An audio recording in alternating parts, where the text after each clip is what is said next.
because they had three guys that were outstanding perimeter shooters, and they have one guy who's capable of dominating the game in Dennis Smith. And we had to be extremely aggressive, and our game plan was just try to be as disruptive as possible and not allow them to get into the rhythm that they normally like to when they execute their offense. But they shot 53% the second half, and and we were working as hard as we could. But that just goes to show what they're capable of doing when given good looks. But we just rolled the dice that we just could keep them out of their offensive rhythm. We'd have to give up something, and you look at the numbers of Rowan and Henderson. They're outstanding shooters, but I thought our guys responded real well. Anytime you can go out and have 20 assists and only 7 turnovers, you're pleased with that. We were extremely aggressive on the boards with 49 rebounds. Obviously, it was a point of emphasis for our guys. And I thought that the effort was a direct reflection of the respect we have for them, because we knew that we had to do something and not give them an opportunity to get those wide open looks. And when you look down, they got quite a few of them, and they made us pay every time that we gave them an open look. Leonard, were you running a defense quite like that, where you run 2 guys at a point guard to get the ball? Well, it's very few times you face a guy who potentially is as dominating as this youngster is. He's outstanding. And I think that for them, they're starting with 2 freshmen. And sometimes that's problematic when you're playing in a league like the ACC, freshmen and sophomores, without a whole lot of experienced players.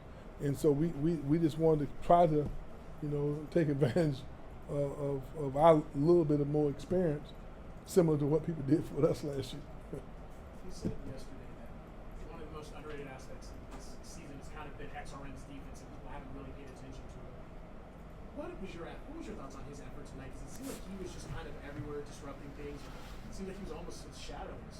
Well, obviously, his effort was tremendous. There's no doubt about that. But his effort has been tremendous all year long.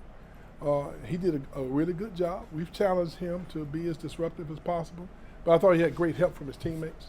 I thought that corralling the ball screens and just not giving them an opportunity to turn the corner. And even with that, anytime we gave him a little crack, he took advantage of it. And we paid by leaving some of the other guys open for jump shots. But X's defense, he's taken a lot of pride in his defense and his ability to move the ball and make the pass and run the team without turning the ball over. I'm very pleased with the mental aspect of how well he's playing there. Coach, you guys are undefeated at home this season. What is it about playing at home that you guys are so successful? I think that our team we play pretty well at home and on the road. The quality of our depth, like I told you guys at the beginning of the year, I thought would be a tremendous factor. We were able to extend our efforts for longer periods of time because we have guys that can come in and on the defensive end and give us a lot of energy.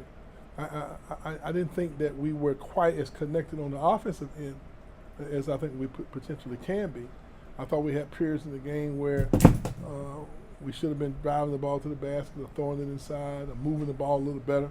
I thought the ball stuck, not because they were playing selfish, only because they did a pretty good job of changing their defense schemes a couple of times, and I thought that the ball just wasn't moving quite as well. So we still have a lot of room for improvement. But our effort is good because maybe we might not be executing it as well as we can. And I think that's one thing that's positive, most positive thing about this team is that we have a certain level of success, and I still think we still got a lot of room for improvement in those areas. I know the Vikings about the second half, the field goal percentage was a little bit high, but how would you assess the way you guys have played the last 3 games? Because coming in, you held opponents under 61 points, and that's only the second time. Excuse me, you've only done 3 times all year, and it came twice in the last 2 games. How would you assess the way the season's looked? Well, I think our guys are giving attention to detail with our game plans. Our assistant our coaches are doing a great job with doing statistical analysis on our opponents and trying to understand what the tendencies are. And our guys are really, really focused on trying to be connected on the game plan, offensively and defensively. Coach, Jonathan scored the first 7 points of the game, 17 first half. Was that a little bit of him not getting into all the fun with the Clemson game, or? No, I don't think the Clemson game had any effect on him tonight. Jonathan affects the game when he's not scoring a whole lot of points. And I've said that over and over again. I mean, he moves the ball, he makes the extra pass, he takes away passing lanes, he blocks shots, he's rebounding, he's always communicating with his teammates, he's becoming more and more a student of the game. I think his commitment to wanting to play the game the right way overshadows sometimes, his ability to score. And I think he's more interested in playing the game the right way, than he is interested in scoring. Tonight, I thought he got into a nice flow there early, and it fell his way, and he was extremely confident and got us off to a good start. You guys head to the final stretch of the regular season with 4 games on the road. What's the biggest thing you guys want to do for this season? Well, there's no doubt that this is going to be a little bit of a challenge, especially this week, 3 games in 1 week, Sunday, Wednesday, Saturday. So we're trying to manage our energy, trying to be smart with how in our preparation, not wanting to take a lot out of it. But we gotta be very focused going into South Bend, because they kind of hit a little skid, like most teams do. They're gonna be very hungry for a victory. We know that they 71% from 3-point range is something that I still find hard to believe that we won a game when the team shot that well from the floor. But we know they're gonna be hungry for a victory. I think they've lost 4 in a row and they won last night. We expect them to be executing and being on the game. This is crunch time for all of us. The interesting thing is that we do have 4 games. The bad thing is that we have 4 games on the road. The good thing is that we have 4 games on the road, because road victories are very, very important this time of year. We just got to take the challenge, and hopefully we can go on and be successful. But we still got taking 1 game at a time. There's no doubt that you want to look and say, okay, we're coming to an end. But when you get caught up looking too far down the road, you want to take care of business. We're going to continue with the same mentality that we've been working with, being focused, taking it 1 game at a time. Tomorrow's going to be going to be a very important day. There'll be a little bit of fatigue. We got to come in here mentally, emotionally, and address the game plan. Get it familiar, come back Friday, have a good practice session, jump in that plane, and get on up there. And hopefully, since I'm sure C.J. Walker will have most of the tickets, so we got to make sure we play well at home, give him a little bragging rights when he go back home for the summer. Coach, what did you learn from that last road trip where you lost in Atlanta and then lost in Syracuse? Did you take anything away from that kind of heading into this next I'm not going to get all philosophical. Those teams just outplayed us, period. That's all it was. They played better than we did. They coached better than we did. They gave more effort. And, we got beat by 2 teams that played better than us. But the thing, I more than anything else, I think we mentally grew up a little. I think we understand now a little bit more about how the frame of mind you have to be in when people feel that they have to give maximum effort in order to be successful against you. That's a learning process. You have to learn how to overcome those challenges, like we did in that little 6-game run. We playing all the teams that were national ranked, but you also have to learn how to protect that position that you have, and I think that's a process you have to go through, and we've gone through it. Hopefully we've learned.